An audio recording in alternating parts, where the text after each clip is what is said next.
सौभाग्य इसलिए मानूंगी मेरे इसके साथ शादी करोगे, दिन रात इसकी सेवा करके मैं पत्नी धर्म को निभाऊंगी, पति की सेवा करके पति धर्म को निभाऊंगी, अपने जीवन को सफल मानूंगी। बेटा अभी सुन ले, मेरी बात मान ले, पछताएगी, रोएगी, क्योंकि जिसकी दृष्टि में, पुनः दोहरा लो, जिसकी दृष्टि में, बोलो ना, काला चश्मा लगा है, उसको सफेद वस्तु भी क्या दिखती है?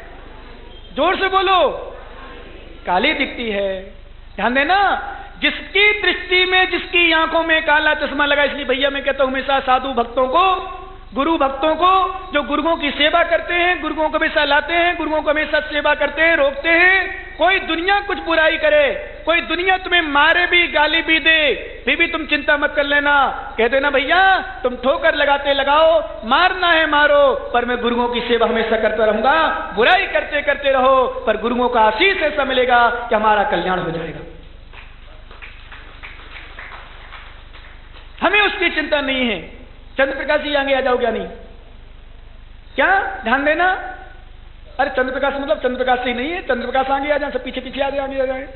सुनो ध्यान से और बैठते जाओ जैसे जाओ। और अंगद भैया फर्श बिना ज्ञानी गंदा नहीं होगा। ए मुमुक्षु आगे से आ जाओ जल्दी। क्या दुनिया कोई तुम्हारी बुराई करे, सुनो मुमुक्षु, चंद्र जी बातें नहीं करना माताओ, ये तुम्हारे नसीराबाद वाले नहीं है। अरे सुनो, तुम्हारी कोई बुराई करे, करने दो अच्छे काम पे। तुम्हारी कोई बुराई करे, करने दो अच्छे काम पे। जैसे कई उदाहरण ले लो, उदाहरण की एक बच्ची ले लो, एक चलो सामने बैठी है, उसकी बात करो, मैं 2 दिन से देख रहा हूं, उसी बता रहा हूं। एक बच्ची बैठी यदि रोज महाराज के पास आने लगे और रोज चौके में जाने लगे, रोज आहार देने लगे और रोज अकेली जहां चाहे महाराज के बिहार हो वहां जाने लगे, तो मेरी गारंटी इस समान की महिलाएं कहो खा जा, उसको खाने मतलब बुराई कर करके। देख अकेली चली जाती महाराज पास, अकेली जाती माता के पास, बिल्कुल कुछ लगता ही नहीं है, चली जाती लगती को महाराज पास। और तेरी बेटी कानपुर में पढ़ रही, इंदौर में अकेली घूम रही, जबलपुर में घूम रही, जयपुर में घूम रही, वहां अकेली नहीं कहलाई, किसके किसके साथ घूम रही तो नहीं, और गुरुओं के साथ कोई जा रहा है तो बुराई करते। फिर हम लोग कहते भैया कहने दो बुराई, कहते हम अकेले थोड़ी रहते, हमारे समान के अंकल जी वगैरह रहते हैं, हमारे समान की माँ की माताएं रहती हैं, उनके साथ में धर्म से अकेले हुआ तो क्या हुआ। धर्म के लिए कोई बुराई करे, बुराई सह लेना, समझ लेना मेरा पाप कर्मोदय है, उसकी बुद्धि ऐसी चलती। क्योंकि फिर कहा गया, जा में जितनी बुद्धि उतनी दे बताए, और बाको बुरा न मानिए और कहां से लाए।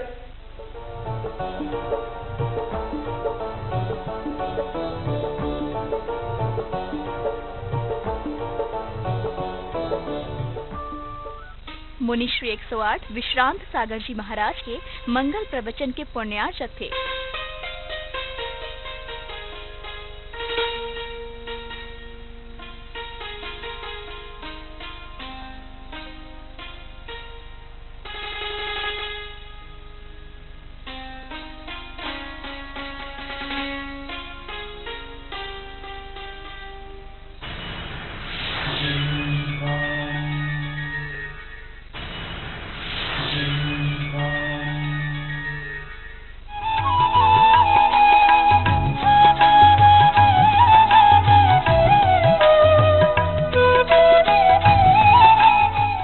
सिद्ध चक्र महामंडल विधान के पुण्यार्चक हैं हरीश जैन, राकेश जैन, पवन जैन, सुनील जैन एवं समस्त जैना परिवार, बलराम नगर, लोनी, जिला गाजियाबाद, उत्तर प्रदेश।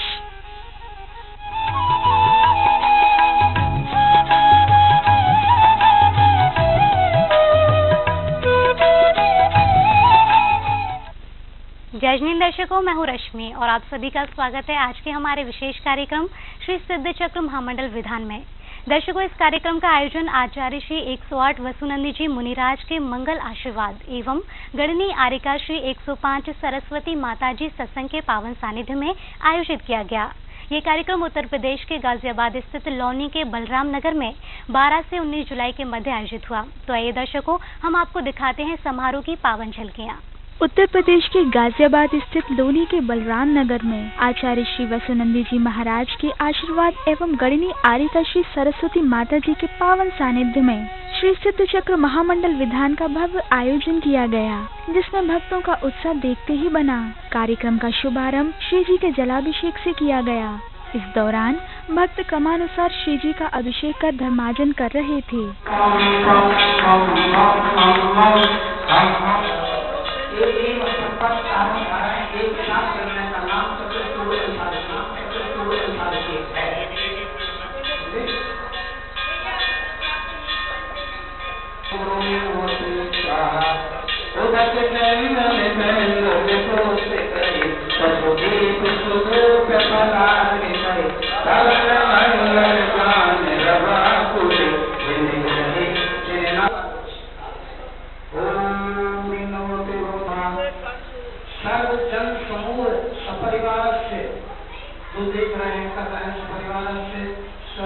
जलाभिषेक के बाद श्रावक एवं श्राविकाओं ने प्रभु की मंगल आरती उतारी।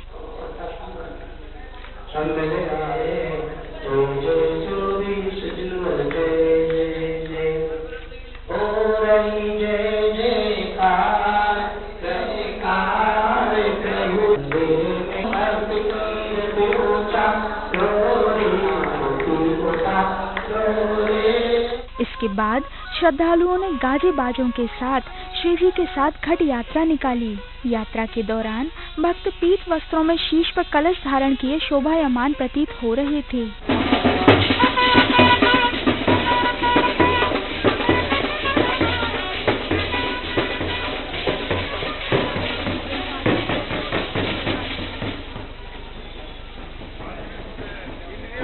तदुपरांत बलराम नगर के मुख्य मार्गों से होते हुए घट यात्रा कार्यक्रम स्थल पहुंची।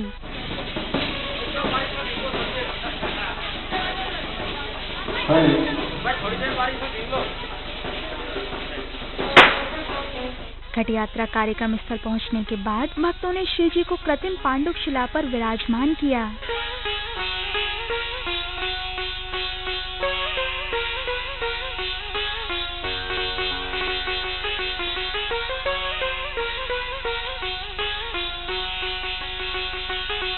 श्री सिद्ध चक्र महामंडल विधान के लिए बनाया गया मंडप भी अति शोभनीय प्रतीत हो रहा था।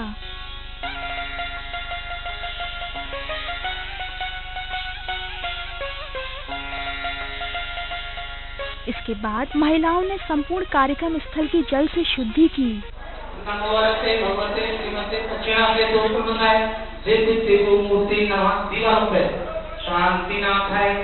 शांति कराए सर्व पाप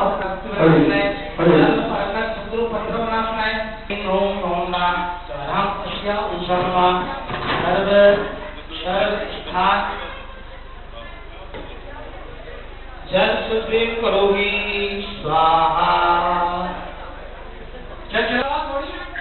इसके बाद विधानाचार्य जी के मंत्रोच्चारणों के मध्य ध्वज दंड का पूजन कर ध्वजारोहण किया गया।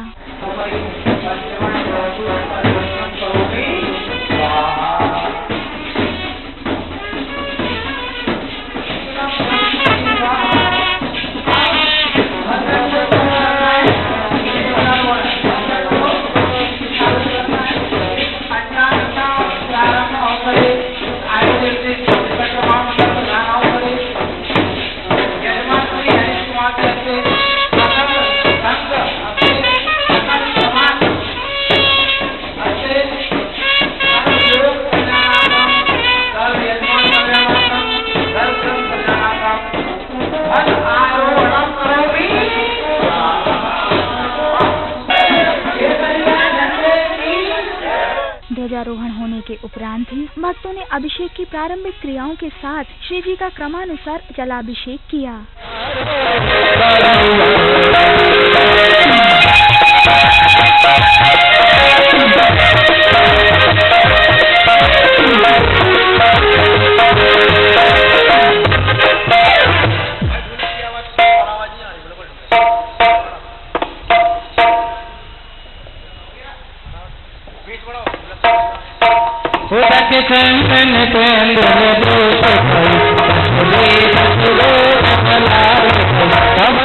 जलाभिषेक कर रहा प्रत्येक भक्त आनंदित होकर प्रभु के सिर पर जल ढुरा रहा था। ये 4 कलश है ना, भर के रख ले और ये धारा उसमें करते रहे, भर के रख लो नीचे चारों कलश भर के नीचे रख लो। हाँ वहीं रखो, वहीं उस तरफ रखो। ये भी ले लो एक कलश, और एक एक कलश में डाल करके पीछे हो जाए। कोई भी थोड़ा और उस तरफ पीछे वालों को हाँ दिखाई दे।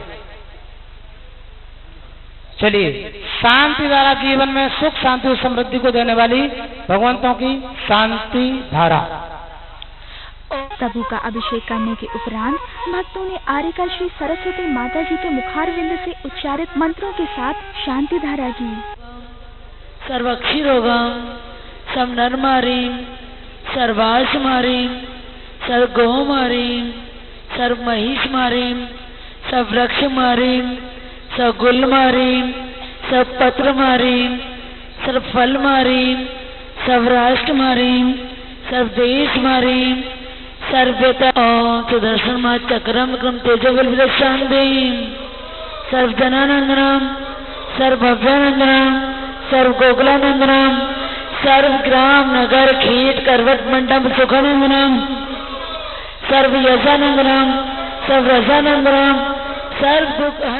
शांति धारा के बाद भक्तों ने श्रद्धा भाव के साथ श्री जी की मंगल आरती उतारी। आरती उतारो रे चौबीस जनवरी की, जय जय चौबीस जनवरी, जय जय जय जय चौबीस जनवरी, जय जय जय।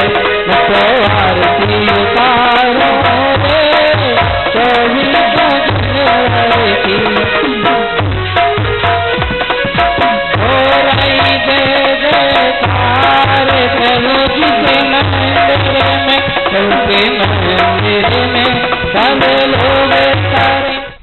दर्शकों, आप देख रहे हैं उत्तर प्रदेश के गाजियाबाद स्थित लौनी के बलराम नगर की पावन भूमि में गढ़नी आर्यका श्री 105 सरस्वती माताजी सत्संग के सानिध्य में आयोजित हुए श्री सिद्ध चक्र महामंडल विधान की झलकियां। कार्यक्रम में अभी वक्त हो चला है एक छोटे से ब्रेक का। ब्रेक के बाद हम पुनः उपस्थित होंगे, तब तक के लिए आप देखते रहिए जनवाणी चैनल। श्री सिद्ध चक्र महामंडल विधान के पुण्यार्चक हैं हरीश जैन, राकेश जैन, पवन जैन, सुनील जैन एवं समस्त जैना परिवार, बलराम नगर लोनी, जिला गाजियाबाद, उत्तर प्रदेश।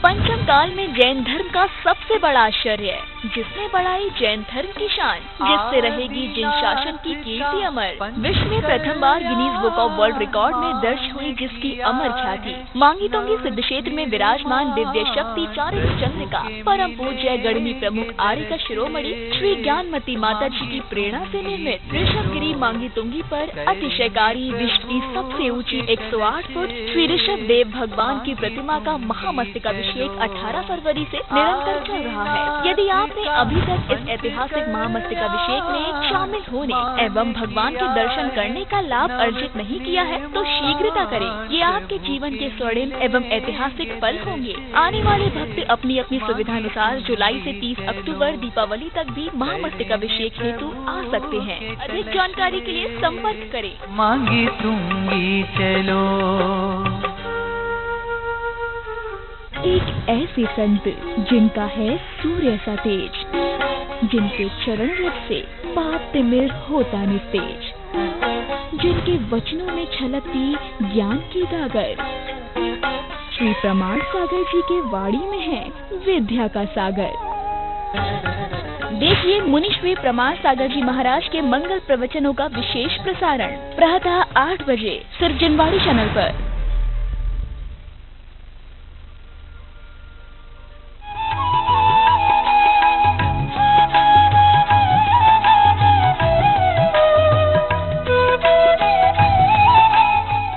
सिद्ध चक्र महामंडल विधान के पुण्यार्चक हैं हरीश जैन, राकेश जैन, पवन जैन, सुनील जैन एवं समस्त जैना परिवार, बलराम नगर लोनी, जिला गाजियाबाद, उत्तर प्रदेश।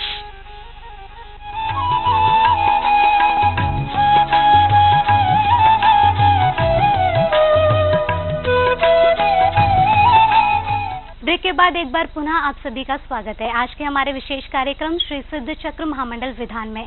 दर्शकों, ब्रेक से पूर्व आपने देखा कि किस प्रकार से भक्तों ने श्री सिद्ध चक्र महामंडल विधान समारोह का शुभारंभ किया। और आइए अब देखते हैं श्री सिद्ध चक्र महामंडल विधान के शेष महत्वपूर्ण दृश्य। इसके बाद इंद्र इंद्राणियों ने प्रतिष्ठाचार्य के निर्देशानुसार विधान की प्रारंभिक क्रियाओं के रूप में मंडल के चारों कोणों में 4 कलश स्थापित किए गए। चलिए ठीक। अब थाने परिपुष्पांजलि क्षिपेत ओम चतुर्दशायां मंगल कुंभम स्थापनम करोमि स्वाहा। ये स्वस्तिक वगैरह जो चढ़ने हैं वहां पर उनको बचा के अब ये दोनों कलश स्थापित करना। ओम ह्रीं मंडलस्योपरि मध्य मंगल कुंभम स्थापनम करोमि स्वाहा। तदुपरांत श्रावक श्रावाओं ने मंडल पर श्रीफल एवं अष्ट मंगल द्रव्यों को स्थापित किया। देवेन भग्रहेश्वर इनके प्रतिपक्षी ओम शाम चिम चुम चुम चा पंचकुमार देवता 10 दिक्पाल देवता इदम अर्घम पाद्यम जलम गंधम अक्षतम पुष्पम चरम दीपम धूपम फलम बलम स्वस्कम। बीचों बीच जमा दो। हाँ, बहुत बढ़िया। चलिए अब कंकन बंधन।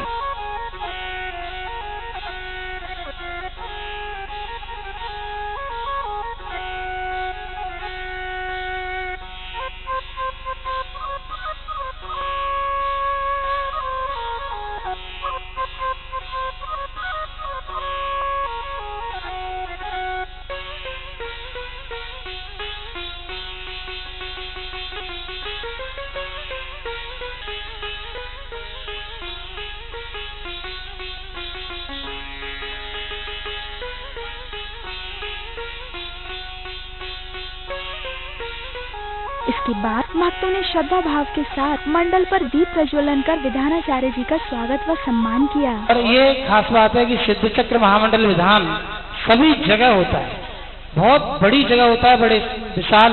तो जहाँ साधु वहाँ तो स्वागतम हो आपका, सुस्वागतम हो आपका, गौरव मेला है हमें आपके सम्मान का, गौरव मेला है हमें आपके सम्मान का। तदुपरांत श्रावक श्राविकाओं ने प्रभु के चरणों में विधान के मंत्रों के साथ अर्घ्य अर्पण किए।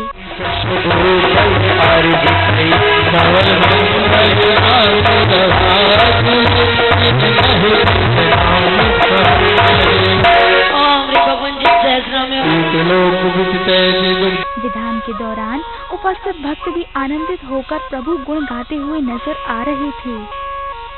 इसके बाद इंद्र इंद्राणियों ने श्रद्धा भाव के साथ श्री जी के समक्ष भक्ति नृत्य किया।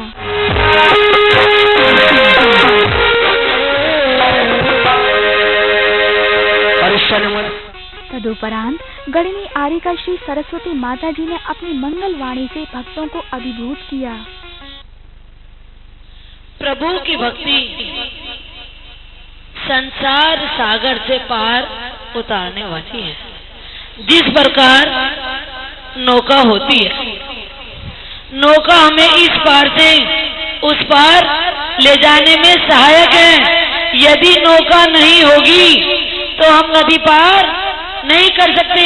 उसी प्रकार यदि हमारी भक्ति नहीं है तो हम संसार से पार नहीं हो सकते। आज हमने सिद्ध चक्र महामंडल विधान की रचना की है। सिद्ध चक्र जिसमें सिद्धों की पूर्ण आराधना है। आज सिद्धों के 8 गुणों की आराधना है, जिसमें उन्होंने अपने अष्ट कर्मों को नष्ट कर दिया।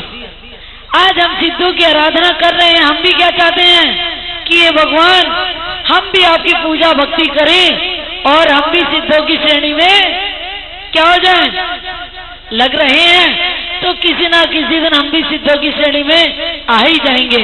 आज हम अनंत और सिद्धों की भक्ति कर रहे हैं। अनंत और सिद्ध वर्तमान में तो नहीं है, लेकिन हम उनकी भक्ति किस रूप में कर रहे हैं। माता जी के प्रवचनों के बाद श्रावक एवं श्राविकाओं ने विधानाचार्य जी के मंत्र उच्चारणों के मध्य भक्तों ने मंडल पर अर्घ्य समर्पित किए।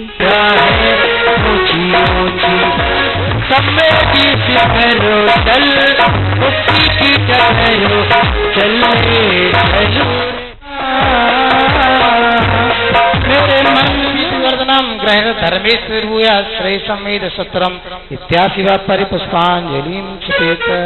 सिद्धाधिपते ईशान दिशि जलादि अर्घ्यम निरूपामिति सन्निधिकरणम स्थापनम। चलिए, जिन्होंने अर्घ्यम निरूपामिति अर्घ्यम निरूपामिति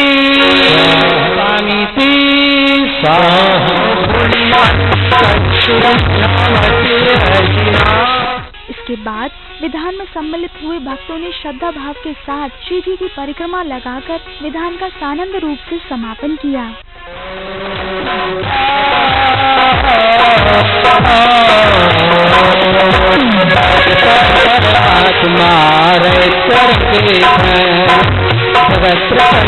रहे सदा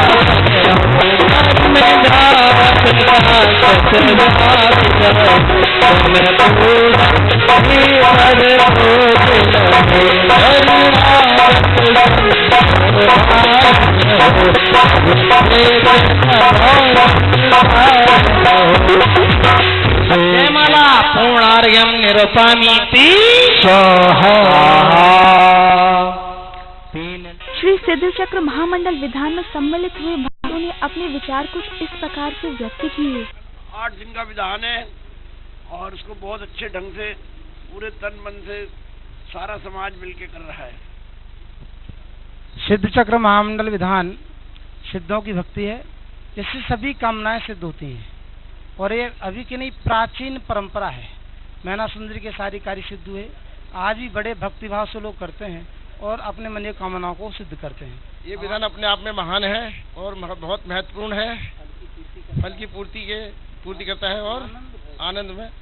हमारे यहाँ बलराम नगर में सिद्ध चक्र विधान का सिद्ध चक्र महामंडल विधान हो रहा है, जिसके अंदर बहुत ही आनंद आ रहा है और सभी बलराम नगर वासी बहुत ही हर्षोल्लास से इसके अंदर अपना सहयोग दे रहे हैं। सिद्ध चक्र विधान महामंडल सिद्धों की भक्ति है और इससे सारे कार्य सिद्ध होते हैं और इसको भी बलराम नगर क्षेत्र के अंदर किया जा रहा है। जिस प्रकार का उत्सव विधान के दौरान बलराम नगर वासियों में देखने को मिला, वो शायद ही कहीं और देखने को मिले।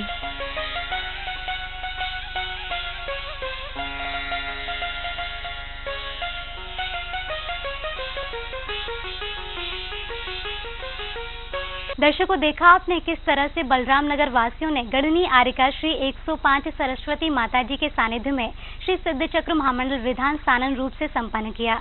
ये दृश्य वाकई अविस्मरणीय था, जिसने भी देखा बस देखता रह गया। उपस्थित भक्तों में सिर्फ और सिर्फ भक्ति ही नजर आ रही थी। कार्यक्रम में अब वक्त हो चला है आपसे विदा लेने का। इसी के साथ मुझे दीजिए आज्ञा और आप देखते रहिए जनवाणी चैनल। जय जिनेन्द्र। श्री सिद्ध चक्र महामंडल विधान के पुण्यार्चक थे हरीश जैन, राकेश जैन, पवन जैन, सुनील जैन एवं समस्त जैना परिवार, बलराम नगर, लोनी, जिला गाजियाबाद, उत्तर प्रदेश।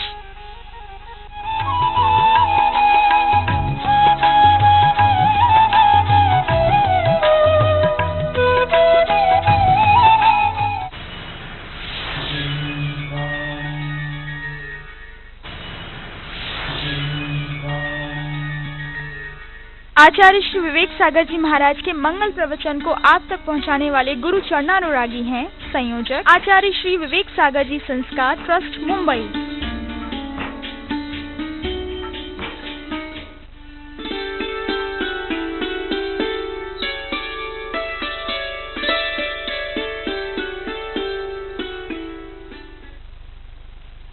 संसार में ही भटकते रह जाएंगे, संसार की भटकन में उलझे रह जाएंगे, कभी हम अपने आत्म पुरुषार्थ कर ही नहीं पाएंगे।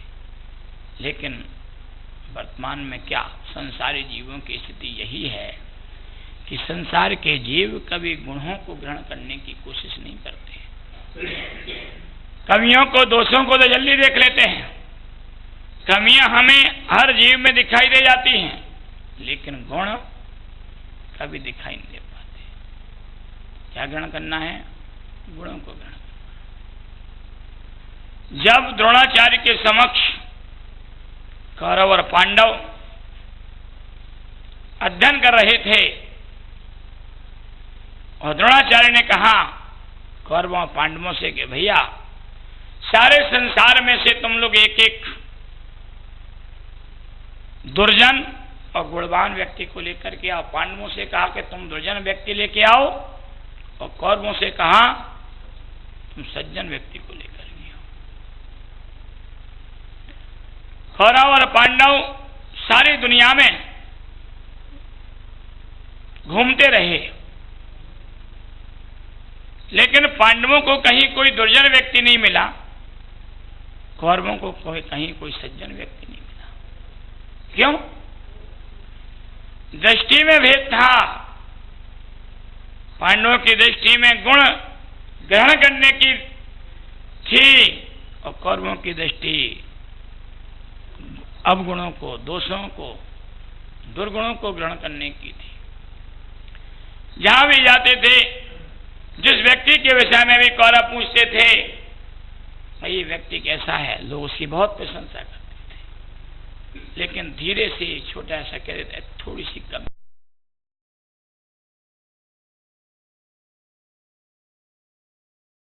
सारी दुनिया में भ्रमण कर लिया, लेकिन कौरवों को कोई सज्जन व्यक्ति नहीं मिला, गुणवान व्यक्ति नहीं मिला। पांडव सारी दुनिया में भ्रमण करते रहे, लोग सारे लोगों की बुराइयां करते थे, और कहीं एक अच्छा बता दिया करते, चलो भाई 100 बुराइयां हैं, उनमें से एक अच्छाई है तो सही। क्योंकि पता नहीं किसी व्यक्ति में अगर एक अच्छाई भी है, कोई एक अच्छाई व्यक्ति के लिए कितनी अच्छाइयों को जन्म दे सकता है, तो उसके लिए समय और वक्त की पहचान करने की आवश्यकता रहती है। जब कौरव और पांडव द्रोणाचार्य के पास लौट करके आए, दोनों से पूछा, कौरवों से पूछा क्यों भाई तुम्हें सज्जन व्यक्ति नहीं मिला? उन्होंने कहा नहीं मिला। क्यों? बोले इसलिए कि हर एक व्यक्ति में कोई ना कोई बुराई थी, दोष था, दुर्गुण था, इसलिए नहीं मिला। पांडवों से कहा भाई तुम्हें कोई दुर्जन व्यक्ति नहीं मिला? बोले गुरुदेव आप कैसी बातें करते हो, संसार का प्राणी जगत इतना है, लेकिन उन सभी प्राणियों में ऐसा कोई भी प्राणी नहीं है जिस प्राणी में कोई ना कोई गुण मौजूद ना हो, जिस प्राणी के अंदर कोई ना कोई अच्छाई ना हो। अरे भले ही चंद्रमा अमावस्या के समय में काला रहता है, दिखाई नहीं देता है, लेकिन दोज का चांद ही एक दिन पूर्णिमा का चांद बनता है। इसलिए गुरुदेव जिसके अंदर एक गुण है वो कभी ना कोई महान गुणों का भंडारी बन सकता है। इसलिए मुझे कोई भी व्यक्ति दुर्जन नहीं मिला। सारी दुनिया में सज्जन ही सज्जन लोग मुझे मिलते रहे, कोई भी दुर्जन व्यक्ति मुझे नहीं मिला। तो द्रोणाचार्य ने पांडवों से कहा कह दो कौरव दुर्जन है। बोले गुरुदेव कैसे कह दें? अरे उनके अंदर कोई ना कोई अच्छाई तो होगी, कोई ना कोई सद्गुण तो उनके अंदर होगा ही होगा, तो इसलिए हम कैसे उनको दुर्जन कह सकते हैं? कौरवों से कहा कह दो पांडव अच्छे हैं। बोले गुरुदेव कैसे कह दें? कोई ना कोई कमी, कोई ना कोई बुराई उन पांडवों के अंदर तो निश्चित होगी, इसलिए उनको हम अच्छा नहीं कह सकते, गुणवान नहीं कह सकते, सज्जन नहीं कह सकते। तो इसी प्रकार से आचार्य भगवंत भी कहते हैं कि हमें अपनी दृष्टि को बदलना ही होगा। जब तक हमारी दृष्टि गुणग्राही नहीं बनेगी तब तक हम स्वयं गुणों के भंडारी नहीं हो सकते। आचार्य भगवंतों ने इसलिए कहा एकापि समर्थेयम जिन भक्ति दुर्गतियों निवारित। एकमात्र जिन्हें भगवान की भक्ति ही ऐसी भक्ति है कि जो दुर्गतियों से दूर करने में कारण है, दुर्गतियों में जाने से बचाने में कारण है। पुण्यनीचा पूरितम। और जिन भगवान की भक्ति ही पुण्य के भंडार को भरने वाली है, पुण्य को पूर्ण करने वाली है। सिद्धातुम मुक्ति से कितना जिन्हें भगवान की भक्ति और क्या करती है? अरे केवल पुण्य के भंडार को ही नहीं भरते हैं, केवल पुण्य ही प्रदान नहीं करती हैं, केवल पुण्य के योग को ही समायोजित नहीं करती है। अरे पुण्य का योग तो समायोजित तो उनकी सामान्य भक्ति से हो ही जाता है, लेकिन जो जिन्हें भगवान की भक्ति को निरंतर करता रहता है, जो जिन्हें भगवान की भक्ति को करता है, ऐसा व्यक्ति मुक्ति स्वयं करना, मुक्ति रूपी लक्ष्मी को भी प्राप्त कर लेता है, उसे मोक्ष रूपी लक्ष्मी प्राप्त हो जाया करती है। मुक्ति श्री को प्रदान करने में भी वह जिन्हें भगवान की भक्ति सामर्थ्य है। इसे तो कहा जाता है दर्शनम देवो देवस्व दर्शनम पापनाशनम दर्शनम स्वर्ग सोपानम दर्शनम मोक्ष। देवादिदेव का दर्शन पापों का नाश करने, केवल पापों का नाश करने वाला ही नहीं है, उस देवादिदेव के दर्शन से दर्शनम स्वर्ग सोपानम, वह देवादिदेव का दर्शन स्वर्ग के लिए सीढ़ियां भी लगा दिया करता है, उससे स्वर्ग की प्राप्ति भी हो जाती है। और यदि उसी दर्शन को और आत्मचिंतन के अंदर ले जाते हैं, उसी दर्शन को आत्मचिंतन में उतार लेते हैं, तो वही देवादिदेव का दर्शन मोक्ष का कारण भी बन जाएगा। कितनी शक्ति गुजरे भगवान की भक्ति में। क्यों? इसलिए कि जिन्हें भगवान जन्म से ही पुण्य प्रदेश परमाणु से समायोजित थे, इतने पुण्य प्रदेश उनके जीवन काल में जन्म से ही रहे कि चारों गतियों के जीव सुख का अनुभव किया करते थे। इसलिए वो पुण्य का प्रभाव, महिमा, उनके त्याग और तप की महिमा, उनके उस केवलत्व शक्ति की महिमा कि संसारी जीवों के लिए दर्शन करने मात्र से इतना विशाल वैभव प्राप्त हो जाया करता है। इसलिए आदो मध्य अवसाने च वा मंगलम भाषितम बुद्धि तज्जनेन्द्र गुण स्तोत्रम तद्देश विघ्न प्रसिद्ध।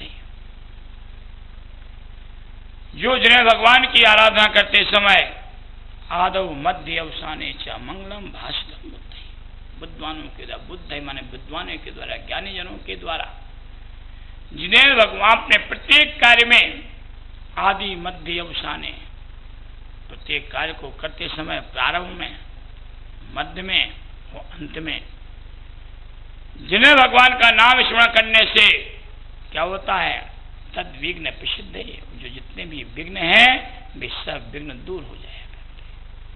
इसलिए हमें अपने जीवन काल में जिन्हें भगवान की भक्ति करते शहर अपने जीवन को कृतकृत करने के लिए, ये जो मंगल कार्य करने के लिए जिन्हें भगवान के नाम की स्तुति आदि की गई है, क्यों की गई है, जिन्हें भगवान के नाम को ही क्यों लेना चाहिए प्रत्येक कार्य को करने समय।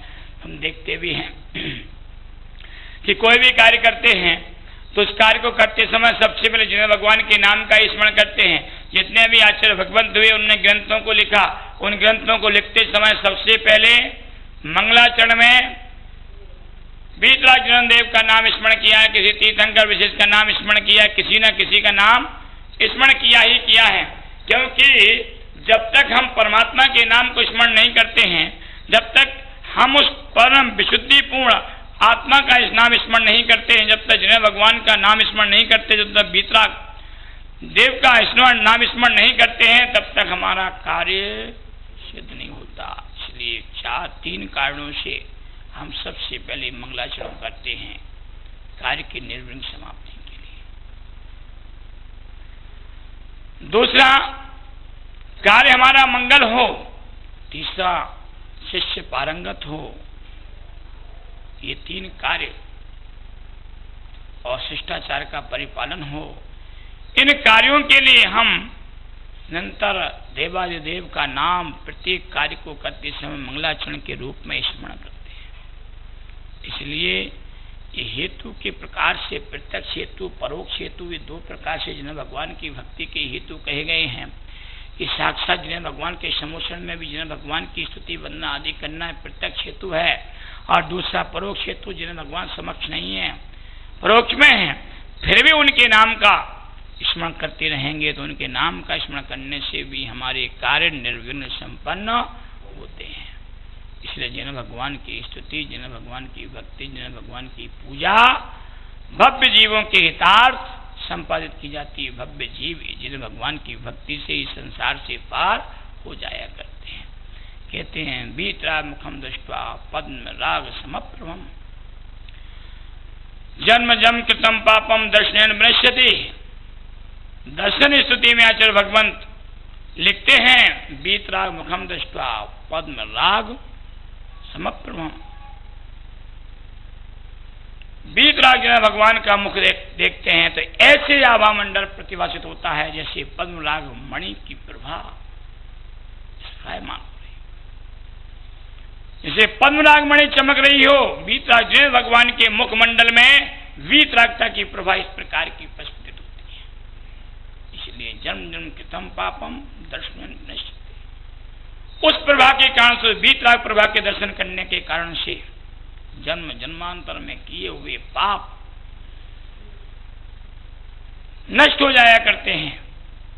इसलिए हमें अपने जन्म जन्मांतरों के पापों को नष्ट करने के लिए, उनको नाश करने के लिए जिन्हें भगवान के मुख को देखने से ही हमें मुक्ति, जो जिन्हें भगवान की भक्ति करना चाहिए।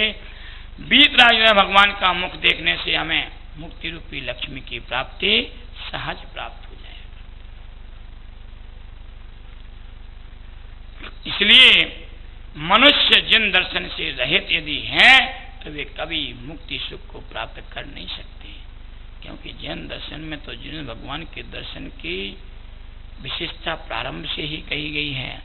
जिस समय जैनत्व के लक्षण आरोपित किए जाते हैं उस समय लक्षण में सबसे पहले जिन दर्शन की महिमा ही बताई गई है। जिन दर्शन के बिना संसारी जीवों के लिए कभी मुक्ति की प्राप्ति हो नहीं सकती है। इसलिए वास्तविकता में संसारी जीव मुक्ति को प्राप्त करना चाहते हैं, मोक्ष को ग्रहण करना चाहते हैं, मोक्ष प्राप्त करना चाहते हैं। इसलिए उन्हें जिन्हें भगवान के दर्शन, जिन्हें भगवान की भक्ति नियम से करना चाहिए, क्योंकि जिन्हें देव का दर्शन कैसा दर्शन, समीचीन दर्शन, अनेक जन्मों के उपार्जित पापों को नाश करने में कारण है। पर उस दर्शन में केवल प्रदर्शन नहीं होना चाहिए। यदि दर्शन में प्रदर्शन है तो दर्शन कार्यकारी नहीं होता, दर्शन में भक्ति भाव होना चाहिए। जब तक भक्ति भाव नहीं होगा तब तक वो दर्शन कार्यकारी नहीं है। उस दर्शन से इस जीव के लिए कुछ भी प्राप्त होने वाला नहीं है। इसलिए वास्तविकता में जीवों के लिए जिन्हें भगवान का दर्शन अनेक पुण्यों को देने वाला कहा जाता है कि यदि कोई जीव जिन्हें भगवान के दर्शन करने की भावना से चलता है तो उसे एक उपवास का फल मिलता है। नहीं दर्शन नहीं किए, केवल चलना प्रारंभ किया है। जब वह चल करके मध्य में आ जाता है तो उसे 10 उपवास, मंदिर के किनारे पर आ जाता है 100 उपवास का फल मिलता है। मंदिर के दरवाजे के अंदर प्रवेश करता है 1000 उपवास का फल मिलता है, और जब दर्शन करता है तो 1,00,000 उपवास का फल मिलता है। जिन्हें भगवान के दर्शन की महिमा है, स्तुति करने की इस महिमा है कि जिन्हें भगवान की स्तुति करने वाला पूजिता को प्राप्त होता है। इसी प्रकार से जिन्हें भगवान की महिमा के माध्यम से वह जीव वास्तविकता में उस पूजिता को प्राप्त होते हैं।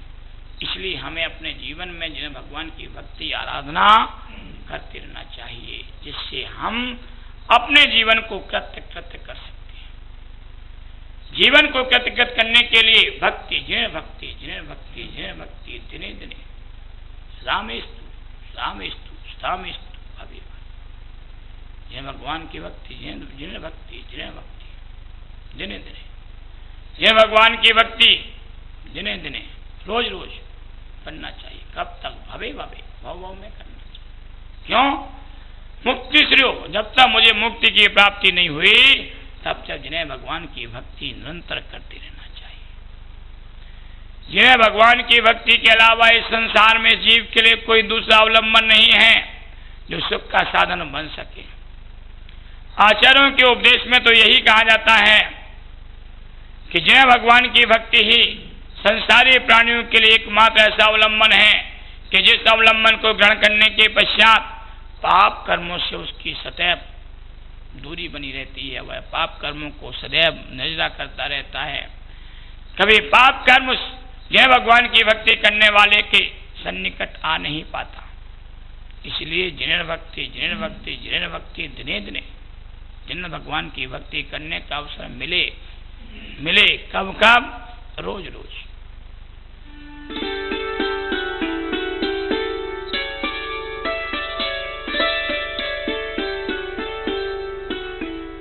आचार्य श्री विवेक सागर जी महाराज के मंगल प्रवचन को आप तक पहुंचाने वाले गुरु चरणानुरागी हैं संयोजक आचार्य श्री विवेक सागर जी संस्कार ट्रस्ट मुंबई।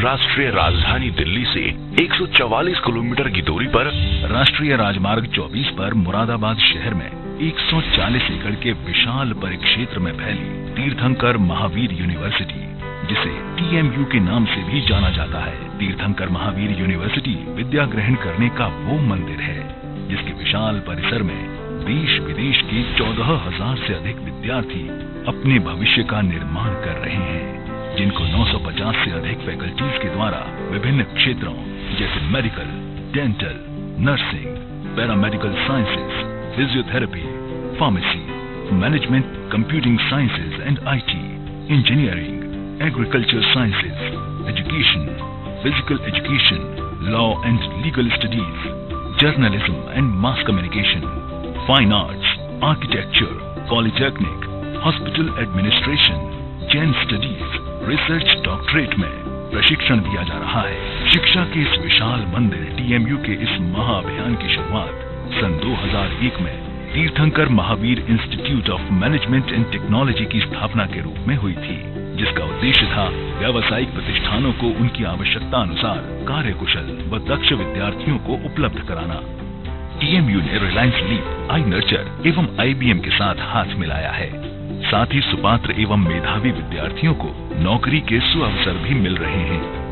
इतना ही नहीं, TMU के 2 महत्वपूर्ण पाठ्यक्रम इंजीनियरिंग एवं आर्किटेक्चर विद्यार्थियों के भविष्य को संवारने में मिलकर कार्य भी कर रहे हैं। जैन छात्र छात्राओं को मेडिकल एवं डेंटल को छोड़कर 100 से भी अधिक कोर्सेज में पाठ्यक्रम पूर्ण होने तक शिक्षण तथा छात्रावास शुल्क में प्रतिवर्ष 50% छात्रवृत्ति भी दी जाती है। फिजिकल एजुकेशन में उपलब्ध सुविधाओं का उपयोग करने वाले छात्रों को प्रदेश और राष्ट्रीय स्तर पर खेल जगत में अपनी पहचान बनाने का अवसर भी मिलता है। TMU में छात्र छात्राओं के लिए अलग अलग सुविधाओं वाले छात्रावास इस यूनिवर्सिटी की पारदर्शिता के प्रमाण भी माने जा सकते हैं। इतना ही नहीं, TMU कैंपस में सैलून, लॉन्ड्री, बैंक एवं ATMs जैसी सुविधाएं भी मौजूद हैं। तीर्थंकर महावीर यूनिवर्सिटी का ये प्रयास अनवरत जारी है और भविष्य में यूं ही जारी रहेगा।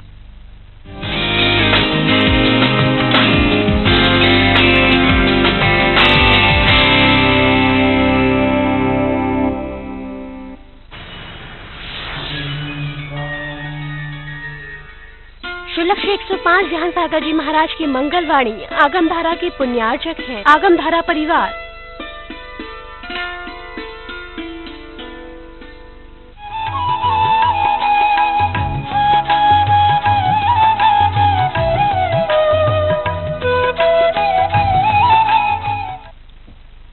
पुरुषार्थ सिद्धिपाय की 74वीं कारिका थी। अष्टावन इष्ट दुस्तर दुरिताय तनान्यमूनि परिवर्ज्य जिन धर्म देशनाया भवन्ति पात्राणि शुद्ध धियः। मदिरा, मांस, मधु और 5 प्रकार के जो फल होते हैं, बड़, पीपल, उमर जिसको गूलर भी कहते हैं, फिर कठुमर जिसको अंजीर कहते हैं, और पाकर।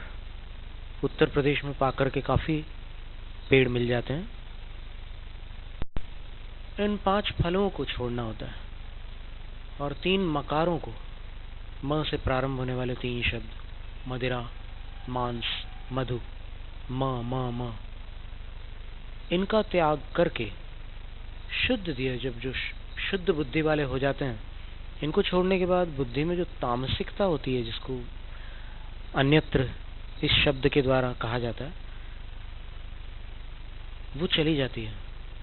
और फिर जब अपन अंग्रेजी में देखें तो फिर क्लैरिटी ऑफ माइंड, जब मस्तिष्क स्वच्छ हो जाता है, तब फिर भगवान के उपदेश को सुनने की पात्रता प्राप्त होती है। जैसा कहा था पहले कि उपदेश तो बहुत लोग सुनते हैं, कितने सारे चैनल्स है, टेलीविजन पर कितनी सारी बातें सब लोग सुनते हैं, पर असर क्यों नहीं होता? क्योंकि असर तब होगा जब एक बात है, मतलब एक दृष्टांत है। आचार्य गुणभद्र स्वामी ने आत्मानुशासन ग्रंथ में लिखा है कि सबसे पहले तो किसी पुराने रोग को ठीक करने के लिए कोई कुशल वैद्य उसको सीधे सीधे दवाई नहीं खिलाता, उसको पहले विरेचक देता है, क्लेंज करता है पहले, यानी उसकी जो आहार नली है उसकी सफाई करता है। क्योंकि आहार नली अगर सफाई रहित होगी, सफाई नहीं होगी उसमें, तो फिर औषध अंदर जाकर एब्जॉर्ब ही नहीं होगी, अवशोषित ही नहीं होगी। तो औषध जब तक शरीर तक अंदर नहीं पहुंचेगी तो फिर असर कैसे होगा? तो औषध खिलाने से स्वस्थता नहीं आती। स्वच्छ आहार नली में औषध जाने पर जब वह औषध अवशोषित होकर शरीर पर असर डालती है तब इलाज होता है। तो इसलिए ऐसी स्थिति में सबसे पहले विरेचक की आवश्यकता है और उसके बाद फिर औषध काम करती है। बस यही बात है कि इन 8 चीजों को छोड़ दिया जाए तो फिर शरीर के जो विषैले तत्व, बहुत सारे ऐसे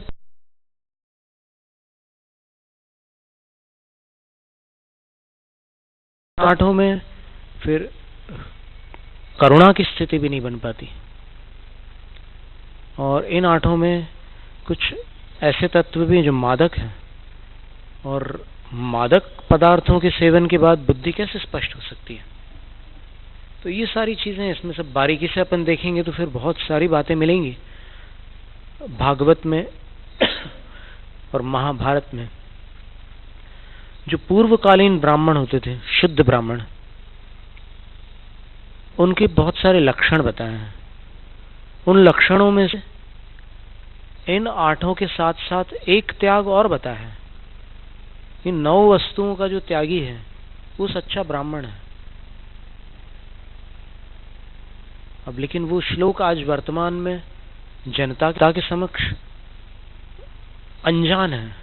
जनता जानती नहीं कि भागवत में और महाभारत में ऐसे श्लोक भी हैं। तो उस श्लोक में क्या लिखा है? मद्यमांस मधुत्यागी पंचोदुम्बर दूरगः निशाहार परित्यक्त एतद ब्राह्मण लक्षणम।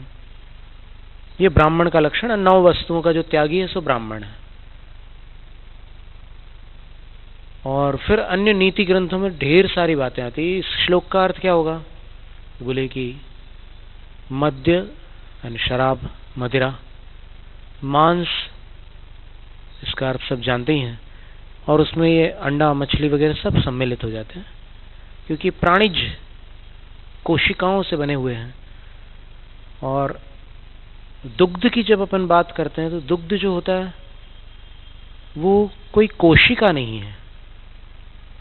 दुग्ध एक स्राव है और दुग्ध का निर्माण ही किसी को भोजन कराने के लिए होता है। जो दुग्ध बनता है गाय के या भैंस के थनों में या किसी भी प्राणी में, वो दुग्ध उस प्राणी के लिए उपयोगी नहीं है, वो परोपकार के लिए ही होता है। इसलिए दुग्ध की स्थिति को अलग ढंग से बताया गया है, उसके बारे में अलग वर्णन आया है। और अभी तो वर्तमान में आप देखेंगे तो नेट पर आपको दूध का पूरा कंपोजिशन मिलेगा कि उसमें कौन से पदार्थ पाए जाते हैं। तो उसमें आप देखना वेजिटेबल प्रोटीन्स भी पाए जाते हैं दूध के अंदर। वेजिटेबल प्रोटीन्स दूध के अंदर पाए जाते हैं और बाकी शरीर के किसी भी हिस्से में वेजिटेबल प्रोटीन्स नहीं मिल सकते, सब एनिमल प्रोटीन्स मिलेंगे आपको। तो इसलिए मद्य, मांस और मदिरा और 5 फलों के अंदर जो मांस का त्याग बताया है, उस मांस के त्याग के अंतर्गत ये मछली, झींगा, अंडा भी एक फीमेल कोशिका है। अगर इनफर्टाइल है, अनिषेचित है, तो फिर वो भी एक मुर्गी की कोशिका है, वो कोई स्राव नहीं है, कोशिका है। और कोशिका होने के साथ साथ डॉक्टर क्लीव बैक्स्टर, अमेरिका के एक बहुत बड़े वैज्ञानिक हैं, उन्होंने जो प्रयोग किए अपनी प्रयोगशाला में, उसमें उन्होंने इनफर्टाइल एग को पॉलीग्राफ यंत्र के साथ जोड़ करके देखा, तो फिर उस सुई से पूरे उसमें स्पंदन आते थे जिसमें से बच्चा नहीं हो सकता। उस अंडे से भी क्लीव बैक्स्टर ने लिखा है कि there were pulsations, there were vibrations, there were graphs just identical to chick embryo. यानी जिस अंडे से चूजा निकलने वाला है उसकी जैसी धड़कनें आती है, वैसे ही ये अनिषेचित अंडा जिसमें से बच्चा नहीं हो सकता, उसमें भी वैसी रेखाएं खिंच रही थी, वहां पर वैसी तरंगें आ रही थी पॉलीग्राफ यंत्र से। तो उसने ये निर्णय लिया कि ये निर्जीव नहीं है, ये जीवित है।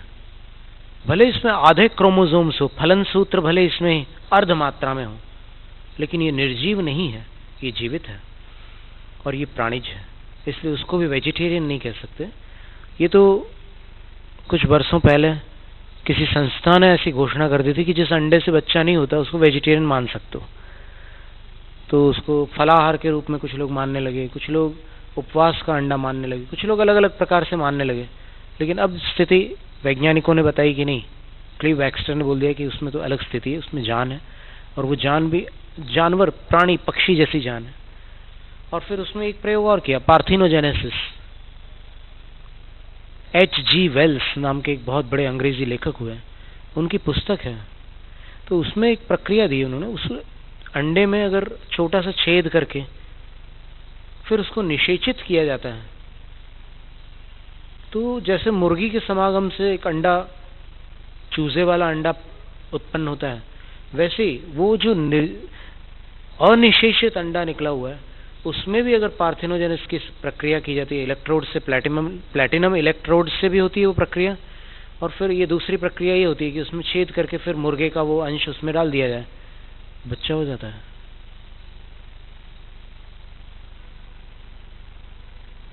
तो मांसाहार का पूर्णतः उसमें निषेध कर दिया। और उसके बाद फिर वेगन सोसाइटी का कहना है कि दूध जो होते हैं वो केवल उसी प्राणी के बच्चे का अधिकार होता है, और कोई उस दूध को लेता है तो फिर वो एक प्रकार से लूट है या फिर एक हड़पना है किसी का भोजन, उस बच्चे का भोजन आप छीन रहे हो।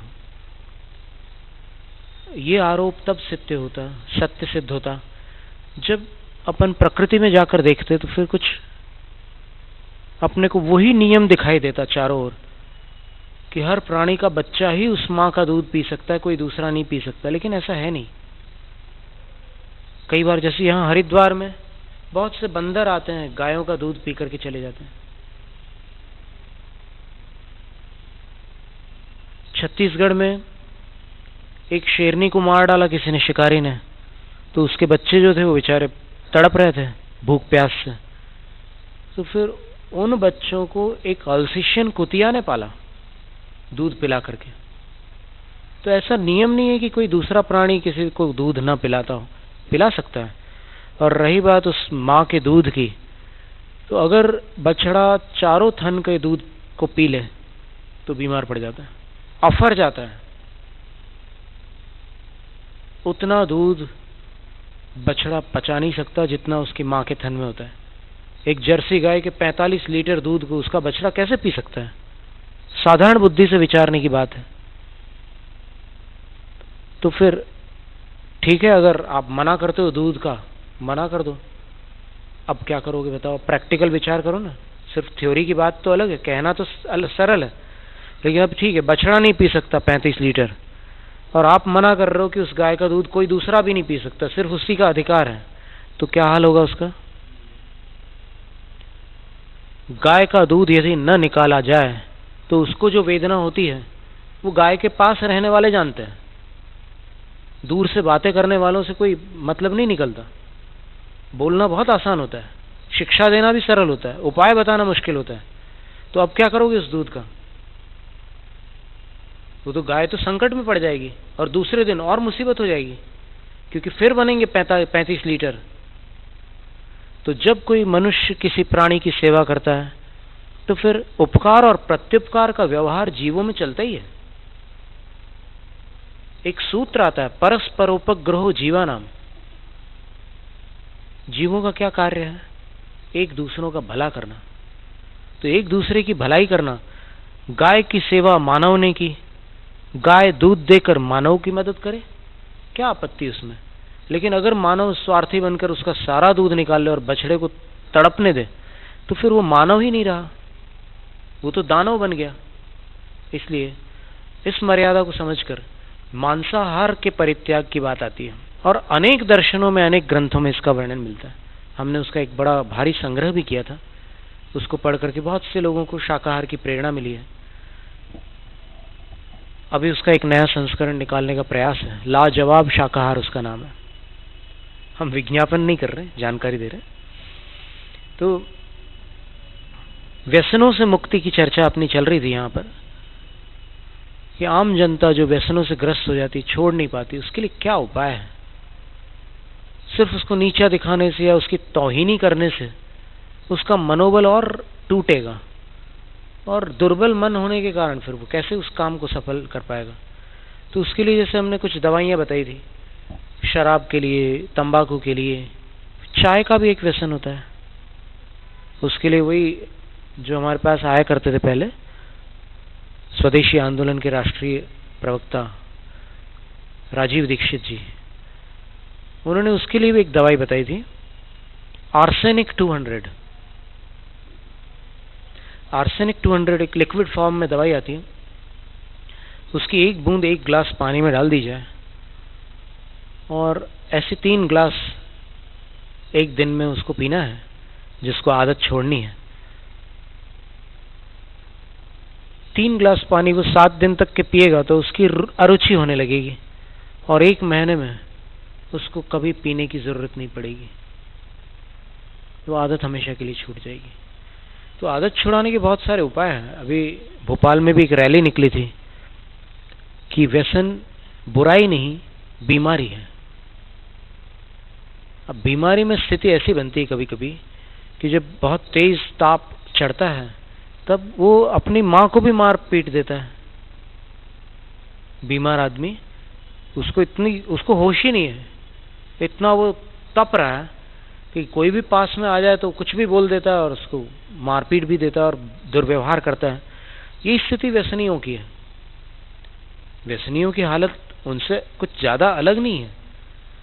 ये नशा करते हैं और नशे में कुछ का कुछ कर डालते हैं, तो इनका इलाज करना आवश्यक है। तो उन्होंने वो रैली निकाली थी, और फिर वो डॉक्टर्स लोग थे, उनका कहना था कि vices can be treated, they can be cured. उनका इलाज किया जा सकता है, उनका उपचार संभव है। और फिर होलिस्टिक जो पद्धति होती है उपचार की, बिना दवाओं का उपचार, वो कैसे किया जाए? तो उसके लिए कहते हैं कि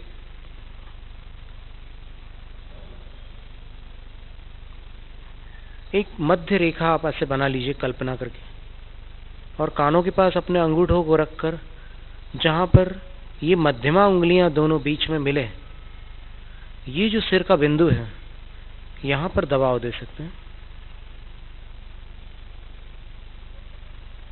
यहां दबाव देने से कुछ मनोबल में वृद्धि होती है, संकल्प शक्ति दृढ़ होती है। तो दृढ़ संकल्प शक्ति से आप कुछ पुरुषार्थ कर सकते हैं। ये ऐसे, बीच की उंगली जहां मिल रही है वहां दबाव देना है। और फिर आपने रेकी एक पद्धति है, उसका नाम सुना होगा। वैसे वो तो जापानीज लोग तो कहते हैं कि वो तो अपने आप को पवित्र बनाने की पद्धति है, साधना की पद्धति है, ध्यान करने में सहायक पद्धति है, और वो अमेरिका जाकर के एक उपचार पद्धति बन गई। और फिर उसमें कुछ चीजें और मिश्रित भी हो गई। जो मूल जापानीज रेकी थी, हमने दोनों प्रकार की रेकियों का अभ्यास किया था, तो उसमें उन्होंने एक जापानीज रेकी में एक प्रक्रिया बताई है, वो हम आपको बताते हैं। और जो भी श्रोता रेकी को समझने वाले होंगे और रेकी दीक्षा जिन्होंने ली होगी, उनके लिए ये बहुत उपयोगी होगी ये पद्धति। ये दूसरी डिग्री में बहुत अधिक उपयोगी हो जाती है, सेकंड लेवल होता है रेकी का। इसमें क्या करते हैं कि एक हाथ को अपने ललाट के ऊपर रखते हैं और ललाट के ऊपर उस हाथ को रख करके एक इंटेंशन करते हैं, एक अंदर से भावना करते हैं कि ये जो तलब है व्यसन की, उसका उपचार मिले, इस ऊर्जा से उपचार मिले, उपचार मिले। तो कुछ समय में हाथों में गर्माहट आ जाती है। और उस उपचार को देते समय 3 बातों का ध्यान रखना है। ये 3 बातें प्रत्येक उपचारक में अनिवार्य है, क्योंकि डिग्रीज लेने से उपचारक नहीं बना जाता। ये 3 गुण होना आवश्यक है: प्रेम, करुणा और क्षमा। कम से कम उतने समय के लिए आप अपने अंदर प्रेम, करुणा और क्षमा को भर दीजिए, और फिर ये हाथ यहां रख करके उसको ऊर्जा दीजिए जिसको जरूरत है। और उसके बाद ऐसे सिर के पीछे ले जाइए, एक हाथ इधर, एक हाथ पीछे, और उसमें सेकंड डिग्री का एक सिंबल होता है, मेंटल इमोशनल सिंबल, जो भी जानकार लोग होंगे वो समझ जाएंगे। उसको इसमें ऐसे विजुअलाइज करें। आपको आकृति बनानी नहीं है, शरीर को हिला करके नहीं बनानी, केवल मेंटली अपने मन से, अपनी हथेलियों के मध्य से वो मेंटल इमोशनल आकृति, जो अगर संस्कृत भाषा में देखो तो एक ह्री ह लिखो और उसमें ऐसी आकृति बनती है, लेकिन वो रेकी में थोड़ा सा उसके आकृति में परिवर्तन आया है। तो वो आकृति बना करके आप उसको ऊर्जा दीजिए। वो ऊर्जा अंदर जाएगी और अंदर जा करके अपना उपचार काम चालू कर देगी, और कुछ समय बाद उस व्यक्ति की बुरी आदत छूटने लगेगी। ऊर्जा का कमाल है। वास्तव में देखा जाए, हमने पहले भी कहा था कि ऊर्जा के असंतुलन से और रसायनों के असंतुलन से सारी परेशानियां खड़ी होती हैं। तो जब उसको ऊर्जा मिलेगी, वो स्वस्थ होने लगेगा, और फिर स्वस्थ व्यक्ति बीमारों का काम नहीं करता और बीमारियों को पैदा करने वाले काम नहीं करता। वो स्वस्थ हो जाएगा। स्वस्थ हो जाएगा तो फिर संतुलन आ जाएगा। जैनम जयतु शासनम, जैनम जयतु शासनम।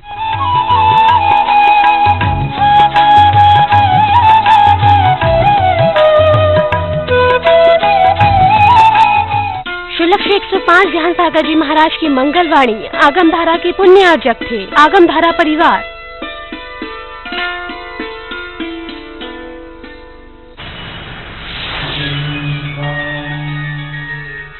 पंचम काल में जैन धर्म का सबसे बड़ा आश्चर्य है, जिसने बढ़ाई जैन धर्म की शान, जिससे रहेगी जिन शासन की कीर्ति अमर। विश्व में प्रथम बार Guinness Book of World Record में दर्ज हुई जिसकी अमर ख्याति। मांगीतोंगी सिद्ध क्षेत्र में विराजमान दिव्य शक्ति चारिणी चंद्रिका परम पूज्य गणनी प्रमुख आर्य का शिरोमणि श्री ज्ञानमती माता जी की प्रेरणा से निर्मित ऋषभगिरी मांगीतुंगी पर अतिशयकारी विश्व की सबसे ऊंची 108 फुट श्री ऋषभ देव भगवान की प्रतिमा का महामस्तकाभिषेक अभिषेक 18 फरवरी से निरंतर चल रहा है। यदि आपने अभी तक इस ऐतिहासिक महामस्तकाभिषेक में शामिल होने एवं भगवान के दर्शन करने का लाभ अर्जित नहीं किया है तो शीघ्रता करें। ये आपके जीवन के स्वर्णिम एवं ऐतिहासिक पल होंगे। आने वाले भक्त अपनी अपनी सुविधानुसार जुलाई से 30 अक्टूबर दीपावली तक भी महामस्तकाभिषेक हेतु आ सकते हैं। अधिक जानकारी के लिए संपर्क करें। मांगी दूंगी चलो।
राष्ट्रीय राजधानी दिल्ली से 144 किलोमीटर की दूरी पर राष्ट्रीय राजमार्ग 24 पर मुरादाबाद शहर में 140 एकड़ के विशाल परिक्षेत्र में फैली तीर्थंकर महावीर यूनिवर्सिटी, जिसे TMU के नाम से भी जाना जाता है। तीर्थंकर महावीर यूनिवर्सिटी विद्या ग्रहण करने का वो मंदिर है जिसके विशाल परिसर में देश विदेश के 14,000 से अधिक विद्यार्थी अपने भविष्य का निर्माण कर रहे हैं, जिनको 950 से अधिक फैकल्टीज के द्वारा विभिन्न क्षेत्रों जैसे medical, dental, nursing, paramedical sciences, physiotherapy, pharmacy, management, computing sciences and IT, engineering, agriculture sciences, education, physical education, law and legal studies, journalism and mass communication, fine arts, architecture, polytechnic, hospital administration, Jain studies, research doctorate में प्रशिक्षण दिया जा रहा है। शिक्षा के इस विशाल मंदिर TMU के इस महाअभियान की शुरुआत सन 2001 में तीर्थंकर Mahavir institute of management and technology की स्थापना के रूप में हुई थी, जिसका उद्देश्य था व्यावसायिक प्रतिष्ठानों को उनकी आवश्यकता अनुसार कार्यकुशल व दक्ष विद्यार्थियों को उपलब्ध कराना। TMU ने रिलायंस लीप, iNurture एवं IBM के साथ हाथ मिलाया है। साथ ही सुपात्र एवं मेधावी विद्यार्थियों को नौकरी के सुअवसर भी मिल रहे हैं। इतना ही नहीं, TMU के 2 महत्वपूर्ण पाठ्यक्रम इंजीनियरिंग एवं आर्किटेक्चर विद्यार्थियों के भविष्य को संवारने में मिलकर कार्य भी कर रहे हैं। जैन छात्र छात्राओं को मेडिकल एवं डेंटल को छोड़कर 100 से भी अधिक कोर्सेज में पाठ्यक्रम पूर्ण होने तक शिक्षण तथा छात्रावास शुल्क में प्रतिवर्ष 50% छात्रवृत्ति भी दी जाती है। फिजिकल एजुकेशन में उपलब्ध सुविधाओं का उपयोग करने वाले छात्रों को प्रदेश और राष्ट्रीय स्तर पर खेल जगत में अपनी पहचान बनाने का अवसर भी मिलता है। TMU में छात्र छात्राओं के लिए अलग अलग सुविधाओं वाले छात्रावास इस यूनिवर्सिटी की पारदर्शिता के प्रमाण भी माने जा सकते हैं। इतना ही नहीं, TMU कैंपस में सलून, लॉन्ड्री, बैंक एवं ATMs जैसी सुविधाएं भी मौजूद हैं। तीर्थंकर महावीर यूनिवर्सिटी का ये प्रयास अनवरत जारी है और भविष्य में यूं ही जारी रहेगा। पंचम काल में जैन धर्म का सबसे बड़ा आश्चर्य, जिसने बढ़ाई जैन धर्म की शान, जिससे रहेगी जिन शासन की कीर्ति अमर। विश्व में प्रथम बार Guinness Book of World Record में दर्ज हुई जिसकी अमर ख्याति। मांगीतोंगी सिद्ध क्षेत्र में विराजमान दिव्य शक्ति चारित्र चंद्रिका, परम पूज्य गणनी प्रमुख आर्य का शिरोमणि श्री ज्ञानमती माता जी की प्रेरणा से निर्मित ऋषभगिरी मांगीतुंगी पर अतिशयकारी विश्व की सबसे ऊंची 108 फुट श्री ऋषभ देव भगवान की प्रतिमा का महामस्तकाभिषेक 18 फरवरी से निरंतर चल रहा है। यदि आपने अभी तक इस ऐतिहासिक महामस्तकाभिषेक में शामिल होने एवं भगवान के दर्शन करने का लाभ अर्जित नहीं किया है तो शीघ्रता करें। ये आपके जीवन के स्वर्णिम एवं ऐतिहासिक पल होंगे। आने वाले भक्त अपनी अपनी सुविधानुसार जुलाई से 30 अक्टूबर दीपावली तक भी महामस्तकाभिषेक हेतु आ सकते हैं। अधिक जानकारी के लिए संपर्क करें। मांगी तुंगी चलो।